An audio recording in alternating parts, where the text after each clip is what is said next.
Hey everybody, before we get started, running this episode brought to you by patrons like Adam DeHarp, Highcow Comics, Architect 10, Blacklist OG, Carlos, Qua, Jeremy Vasquez, Kylie Denton, Legendary Boss Hunter, Rogue Robin, Shawnee P, some guy named Bob, Sodasan, 0424, Cyber23, Viewing Every 75, and Zach Reed. If you like what you want to see us do more, consider supporting us on Patreon. You can get access to episodes early and lots of other goodies, and it really helps us out. Thanks for your support, everybody. Hello everyone, and welcome back to the channel. It is time, once again, to talk about Star Wars Legion by Fantasy Flight Games. Yeah, so, thumbs up. I did a video on the in-flight report, Gencon Online. Did that whole thing, so that's cool. But now, we've actually got the proper, what would you call it? The actual announcement articles have come out too, so you can check out the high-level thoughts on the Gencon thing and all the stuff they talked about that I vaguely care about in that video. Probably link in the end card. But now we're going to talk about the actual announcement for these 4 new packs that you see before you. For Republic, they've announced Anakin Skywalker and Republic Specialists.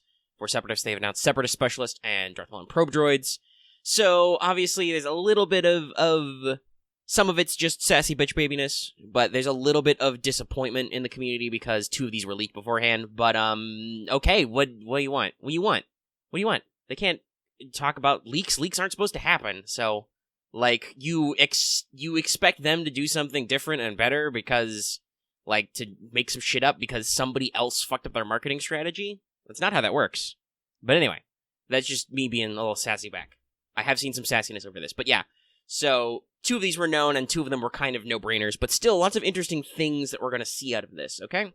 So, we're going to talk about what we know about all of them overall.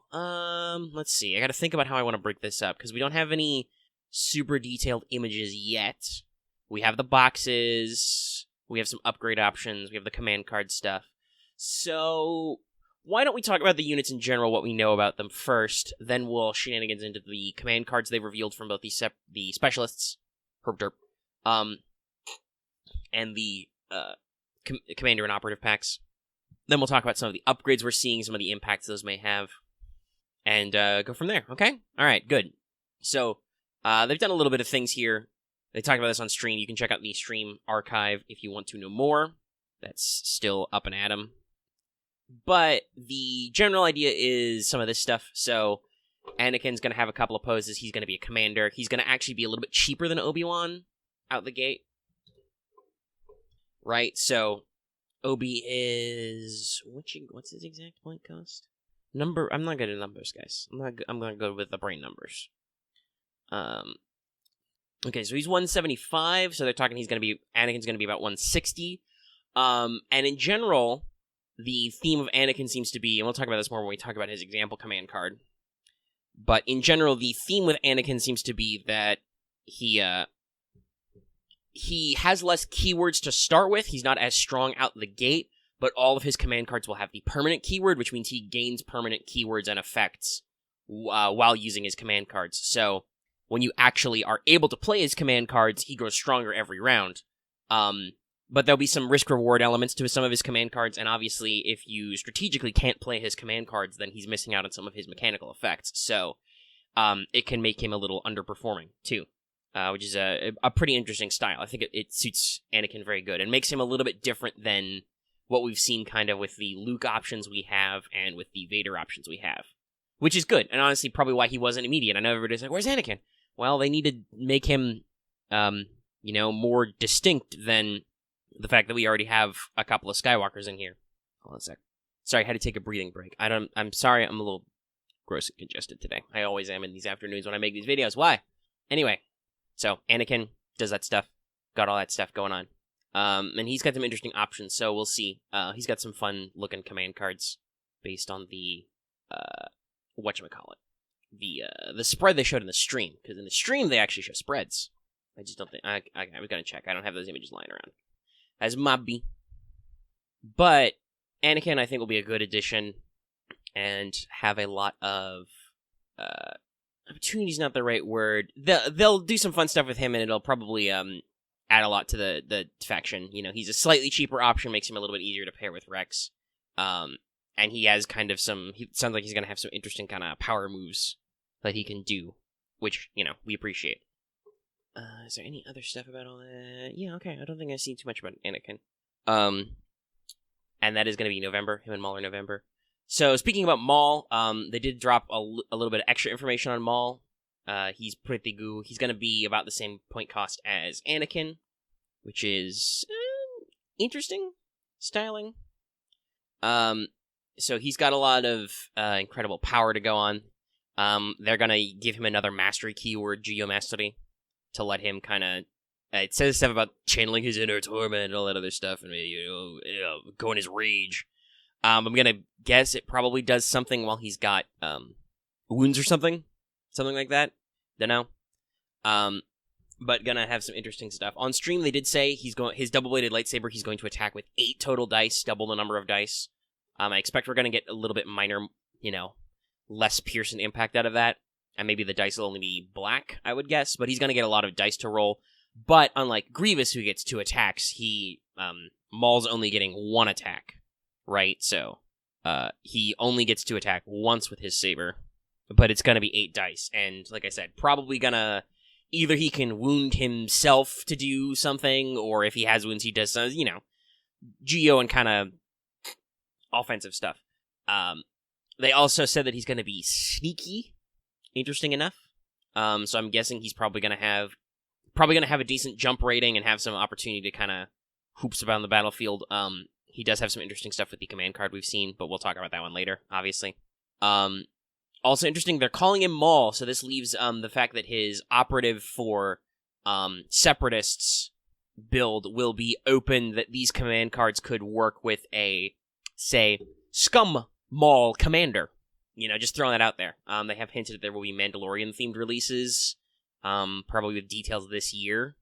Details this year, release not this year. Especially because the whole thing pushing all the stuff back. But yeah, so I'm a lot of people are banking on there probably being a Scum faction, because if nothing, there's a couple of scenes in Mandalorian which let you know that you could totally have engagements the size of Star Wars Legion with Scum. Never mind all the stuff in Clone Wars. Where, Hondo has a gang of pirates who literally fight, 4 bounty hunters, and then Ahsoka, Anakin, and Obi-Wan, because that would make 7, the Magnificent 7, yeah. But so, that's pretty cool. He is going to come with Sith probe droids. They're going to be a detachment, so they appear as a special forces unit detached from him, not like a counterpart. Let's see, is there any other information I said on the stream? Hold on, checking my notes. Okay. So they're going to use a new mechanic that also the probe droid upgrade for the Separatist Specialist Pack, which we'll talk about in a second, does. They're going to offer observation tokens, and they don't really directly do battle, but they're going to be able to hang back and contribute and do some interesting observational things. We'll have to see what that is. I'm going to guess it either having an observation token probably either lets you fire indirectly and do an indirect fire thing, like I've suggested they do, or could do, or it gives you some kind of aim bonus or something for free or whatever. However they work it out. But it sounds like it's going to let non-combat units kind of exist on the field and contribute.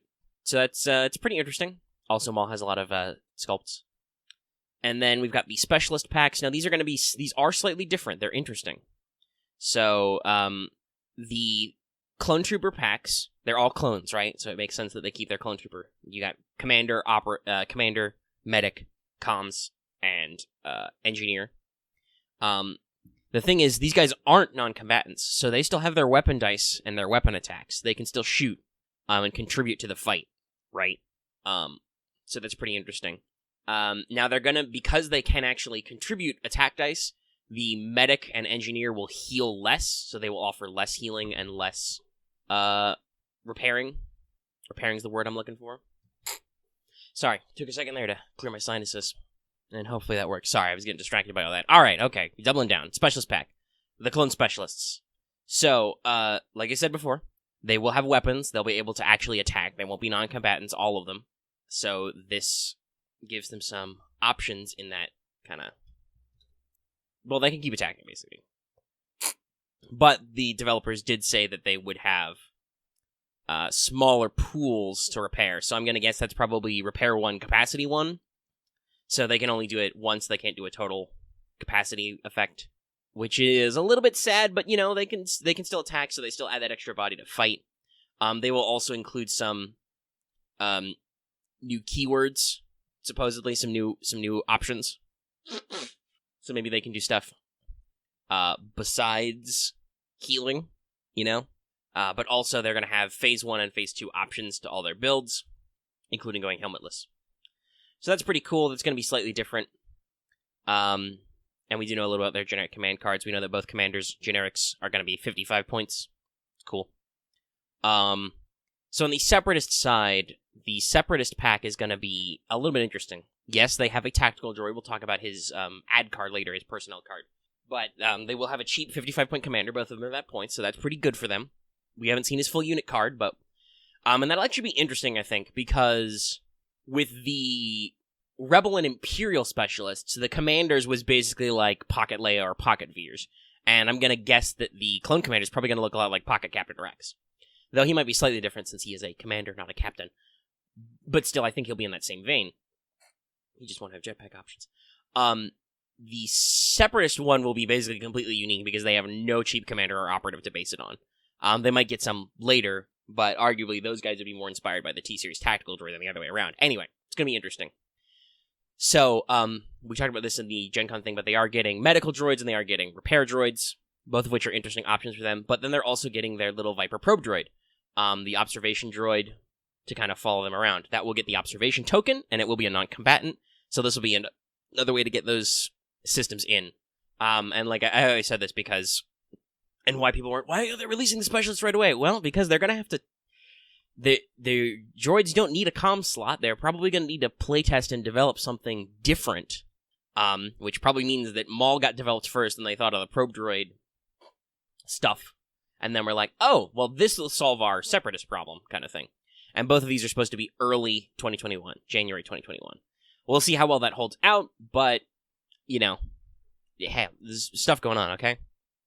So that's all the general outline of the extra information they gave on stream. Let's actually, after this, 10-minute ramble?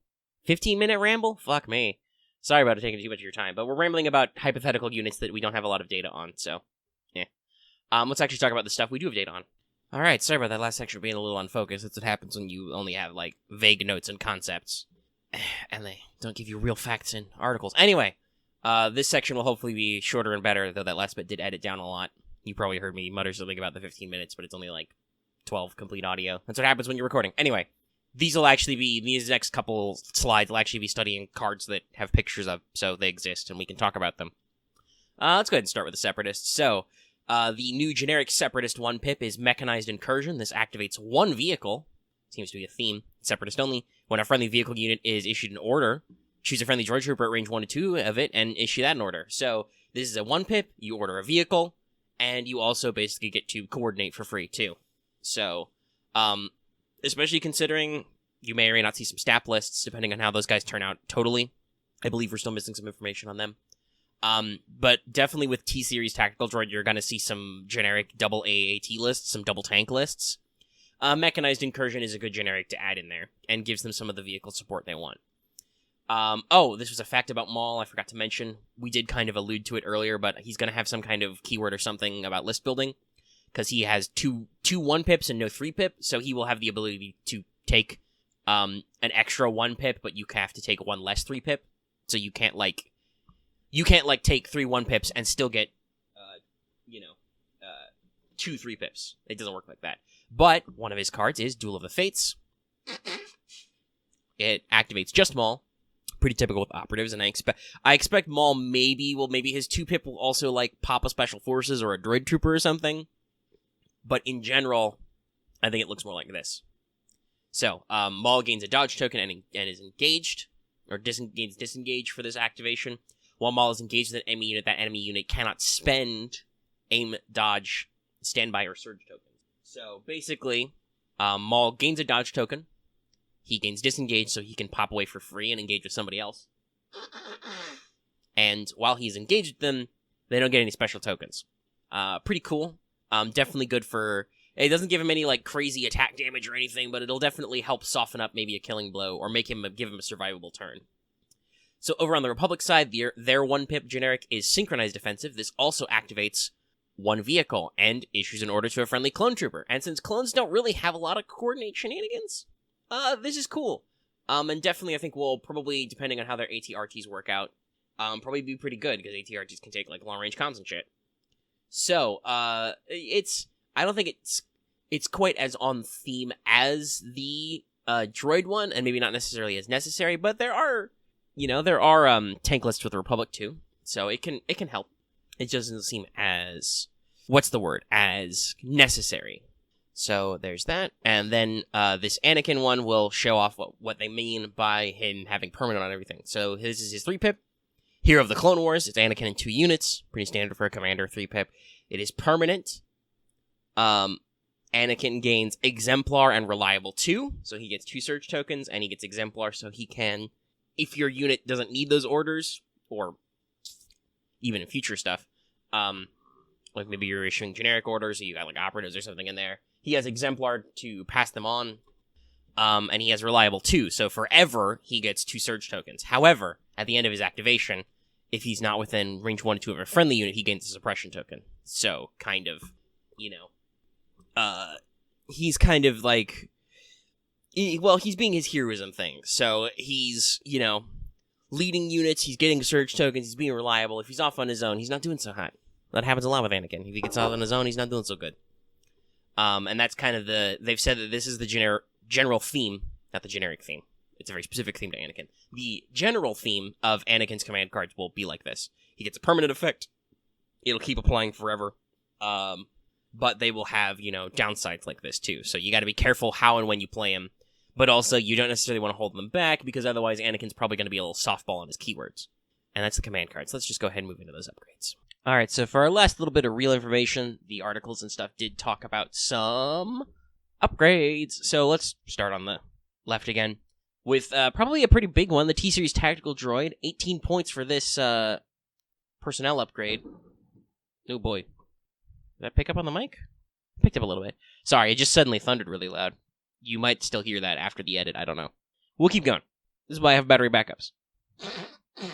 We're just going to dramatically punctuate what I say. So, for 18 points, you get a range 1 to 3, a red die, so he's clearly got an E5 Patent special up there.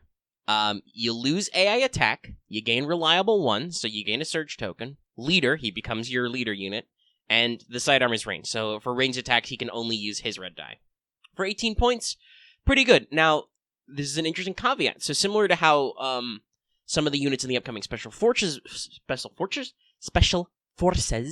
batch, let me enunciate, how some of those guys have 2 wounds per one, the T-Series Tactical Droid always has 1 wound per mini.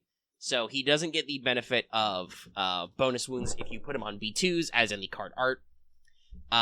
That said, you still get a range 1 to 3 red die, you get a Surge every turn, and you lose AI attack, which is not usually required, but can help stop some disruptive tactics. So, for 18 points, this is a pretty decent add-on. A lot of people are talking about adding it to B2s right now as a possible strat for some B2 spicing. And otherwise, it's a fairly decent add over just a generic-ass trooper that'll do a lot of interesting things. So, Surge tokens do have diminishing returns, but having 1 on a unit isn't bad. It does negate the possibility for some shenanigans with losing AI attack, and it does have a decent attack pool on its own. So we also now have an upgrade that I am astonished it took them this long to come up with it. Portable Scanner for 6 points. This gear upgrade gives that unit take cover 1. B1 battle droids can equip this, ignoring the requirement for gear slots. So battle droids can get portable scanners just so they can get electrovinos. So like I said, slightly astonished that this took this long to come out, but that's going to be pretty interesting, especially when it probably is presumably coming to Rebels pretty soon. But even for those other guys, that could be handy depending on what you're doing. It is 6 points, but it might be interesting. And now we got a very interesting one. This is a training upgrade for 5 points. Offensive Stance, but it requires that the unit have a Force icon, so only Force users can take this training upgrade. Really interesting style. Offensive Stance, showing off Anakin. First of all, it's a flip card. You can flip the sides. But second of all, when you take an aim action, you gain 2 aim tokens, and when 1, you can't spend dodge tokens. You can still get them, but you can't spend them. And at the start of your activation, you can flip. A lot of people are presuming that the other side is Defensive Stance, which does the same thing for dodges and aims. So you'd get 2 dodge tokens instead, but you can't spend aim tokens. Especially for something you can pick at the start of your activation. That's very interesting. And could have some potential ramifications. Getting extra aims on your saber wielders, could be useful for certain circumstances. And it is only 5 points. Don't know if it's super important, but it is an interesting mechanic they're trying out on a lot of stuff. I think there's a lot more action on Portable Scanner, because it affects a lot more units. And definitely some of those dodges, especially now that we have a very cheap way to get outmaneuver with situational awareness. It's gonna be an interesting scene. All right, so that's it for the new Gen Con announcements. Anakin, Maul, Specialists. They did say on stream, they teased that the next batch of unit announcements will be 4 units for the OG factions, which includes some highly requested units and some units that they believe that nobody has requested but are technically canon. So that's very interesting themes. I don't know when we'll get those, because... Oh, gosh. Let me double-check the upcoming, because I'd like to give you that news anyway. But Anakin and Maul are slated for November, and then Specialists don't arrive until January. So they're probably going to be a hypothetical December release that's not getting announced, but we don't know for sure. But let me see. So, oh, geez, wow. Okay, that's all of those. Clan Ren, Inferno Squad, ATRT, and Stat Riders release in September 11th. Arc Troopers and the BX series droids release this month in August. So that's August, September. There's no word on the Republican Separatist paint sets. And that is it. So, so we've got we've hypothetically got an October release slot where there's no details on. And hypothetically a December slot. Even though a lot of stuff also could be early 2021. So, I don't know. They have started working on the articles, and heck, it's only a Tuesday. I wouldn't be surprised if after they cleared all their Gen Con articles, there's not an Inferno Squad preview this week. They could skip. They aren't coming out until September. It's only August. But anyway, anyhows, do expect an Inferno Squad preview up soon, and then hopefully that'll also be Staps and ATRTs soon. But yeah, there's some options after those get cleared out. After those previews get cleared out, and there's no news on anything until October, we'll probably either discover if October's supposed to be a gap month or if there's something that's actually gonna come out in there. The paints were supposed to come out in June, but apparently are still not out. So maybe those will come out in October. But keep an eye out for news, because we got like all of August and then a decent chunk of September before that comes out. So we'll see if there's any news. Or if not, but there could definitely be a December release, which we'd probably see an announcement for, probably in the Septembers. Along with some, maybe some Maul and Anakin previews, who knows. But I think that's everything out of the Legion angle. Thanks so much for tuning in. When more details on these units arrive, we'll be sure to get you more news, and stay tuned for other stuff in the channel. If you're interested in what else was announced at Gen Con, including some other stuff, some other game lines I care about, you can go back and check out that video. And, I think that's it for me, guys. I'll go ahead and get out of your hair. This video is already 20 minutes long. So, if you like this video, be sure to give it a like. If you have any comments, you can leave them in the comment section down below. You can also hit us up on our Discord. That link is in the description, and on our channel page as always. If you're new here and haven't already, please subscribe to the channel so you can always get our latest videos, including more Legion news. And even if you're already subscribed, consider that bell for notifications so you always know when we post a new video. Like a Legion video. I know it took me a while to get to this one, but I was juggling a lot of stuff, okay? I did the Gen Con initial release, at least. And that was timely. With that in mind, there's only one last thing to say, which is that, as it says at the front of the video, you can consider supporting us on Patreon. You can get access to this video early and other goodies, and it really helps us out. And that's everything. Stay cool, everybody. And we'll check out that stuff later. Oh, also, I like to plug our actual play series. It's also an FFG product. It's the Star Wars RPG. It's set in the Clone Wars. It's super cool. It needs more views. Go watch it. Go check it out. We got like 35 episodes total.